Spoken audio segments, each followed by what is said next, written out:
Hi, I'm Alex. If you're new here, welcome. If not, welcome back. I'm a 24-year-old data analyst, greater New York City area, and this is a data analyst day in my life, with a particular focus on the journey to becoming a data analyst. I'll talk a bit about that later. It's currently 7:55, which really doesn't sound that early, but honestly kind of is. For me, at least. We went to bed at like 1:15 last night, so I'm exhausted, but we have an 8 a.m. meeting today. I typically work 9 to 5, but because of the nature of my job, I work in education policy. Sometimes you just have to meet outside of hours in order to make things work. So this morning we are meeting with a bunch of college presidents to talk about how data is collected on college campuses, and attempt to bring some uniformity to that. So that is the plan for this morning. I also have a staff meeting today, and I think those are my only meetings. Yeah, so I just have those 2 meetings, and then obviously work to do. So welcome to this vlog. Let's get into it.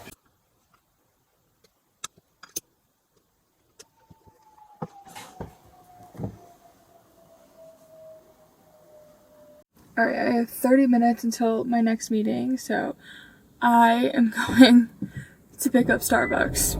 I am exhausted, I need caffeine, I didn't get Starbucks yesterday, so it's time. I just have a mobile order for Alexandra. The drive-thru line was kind of long today, but when things are busy at the Starbucks and you go inside, it takes like 40, that's a lie, but it takes like sometimes 20 minutes past your order pickup time to get your drink. So if you just go through the drive-thru, then they have to have it ready for you. So that's what I do. Unless I'm like sitting inside to read, which I also do sometimes. But I ordered my first peppermint mocha of the season. It's November 1st, by the way, so a little extra, but that's fine. I'm excited. I've been back for like 20 minutes. I ate breakfast and have just been working on a document that I have to send to the president of my organization by this afternoon. So I'm now drinking my coffee and we have a staff meeting that's about to start. So I'm about to sign into that. Oh my god, peppermint's so good, I forgot. Okay, my meetings are over for the morning, which you can probably tell by the fact that I'm in a t-shirt and not like dressed well anymore, but I'm on my lunch now, and I wanted to just talk you through my little to-do list for the day. So I had my 2 meetings this morning, like I said, and then after that I split my to-do list into like social media stuff and normal stuff.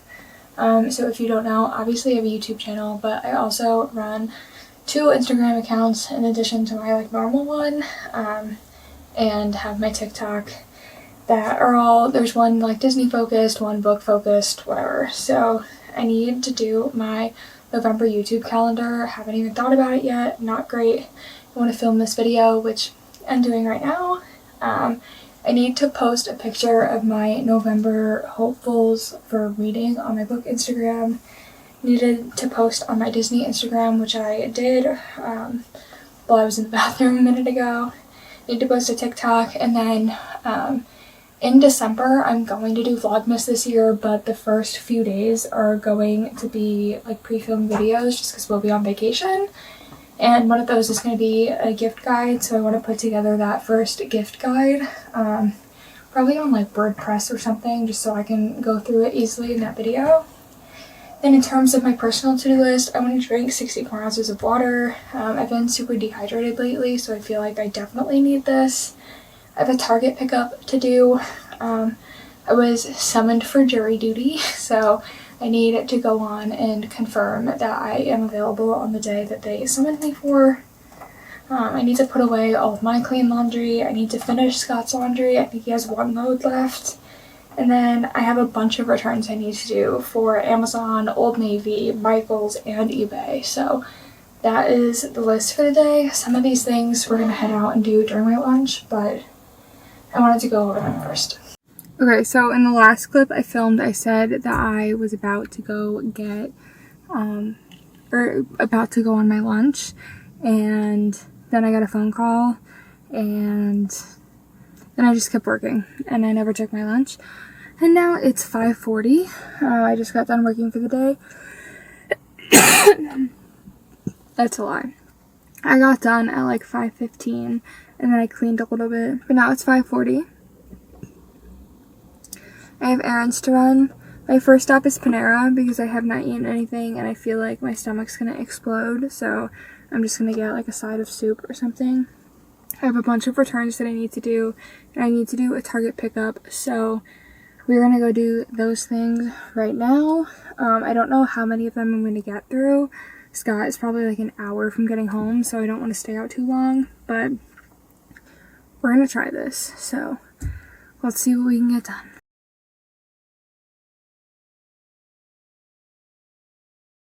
One of the last social media things I have to do today is make a book talk video. So I'm currently filming a like November Hopefuls book talk.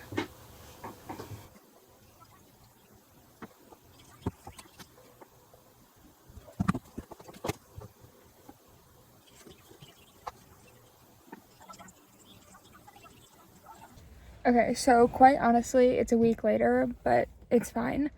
I wanted to talk about the paths to becoming a data analyst. A bunch of people have commented and asked me to talk about this, so I wanted to sort of go over it. I have spent a lot of time reviewing the LinkedIns of people in positions that I want to end up in or that I work with regularly that work in a similar sort of field, to see sort of what their educational path looked like, what their career path looked like, etc. So the one thing I will say about being a data analyst is there are so many jobs. There are so many jobs that you can be in first. There are so many degrees that lead to this position. Like, you can do this in so many ways. And in fact, most companies are hiring specific types of data analysts, right? So if you are somebody who went and got a degree in public administration and you thought you wanted to work in human resources, etc., but you took one class in some kind of quantitative study and you're pretty familiar with data, you could take that and go be an HR decision scientist. They need people who do that. Yes, maybe you need an extra certification from like Google Data Analytics or something, but that is a field that you can go into.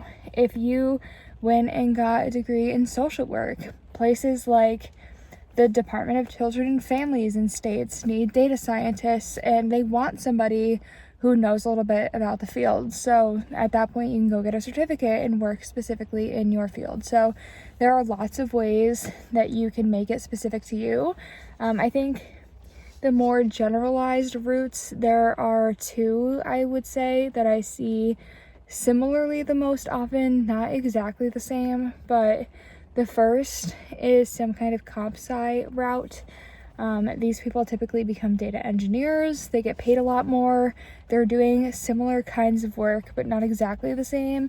They're building and maintaining databases. They're like doing those sorts of things, and those are all considered like data science, data analysis, whatever, depending on where you are. So that's like the first route. And I know a lot of people who have done that, either that or some kind of like business degree with like a technology emphasis, those sorts of career paths. You can also come into this, and I think this is how a lot of people go, is through like political science and then some kind of higher degree, whether that be like mine is public policy, or maybe some kind of like statistics or like business or any of those things, economics. A lot of those jobs lead into data and policy analysis as well. But if you don't have a degree, they have certificates. Like I said, you can go get a Google certificate in data analytics, and for the most part, companies are going to be happy with that. You can just take the time to learn the programs, and honestly, if you have all of these statistical softwares on your resume, whether or not you have a degree is not going to matter as much. If you know SQL, if you know R, if you know Python, if you know Stata, SPSS, SAS, whatever you know, those things are what is going to get you the job. So just build on that like foundational learning and never want to stop. Show places that you have the desire to keep learning, and that even if something is not on your resume right now, that you would put in the work to make it so you could do that. And by constantly learning and developing new skills, that is showing companies that. So just make sure you're sort of up to date on your professional development, that you're always trying to do new things, whether or not you are directly using them in your position. I know I have spent some time trying to learn like the Microsoft platform, because I think some development is going to go in that direction. So things like that. Also, be like sure you know some kind of data visualization software, whether that is Power BI or Tableau, or honestly even just like being able to make a really cool graph in Excel.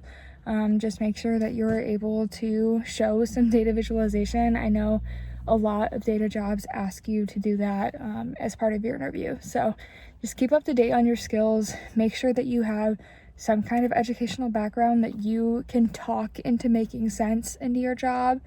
And honestly, this is going to sound mean, but there are a lot of data numbers people in the world who are very boring. So walk into an interview and be fun. Show them why data can tell a story and why data can perform, and be a little bit more fun, and that's always going to help you too. But yes, thank you so much for watching this video. I hope you enjoyed it. I hope you learned something from it. If you have any other questions, feel free to leave them down below, and I can either address them in the future or respond to you individually. But thank you, and I'll see you in the next one.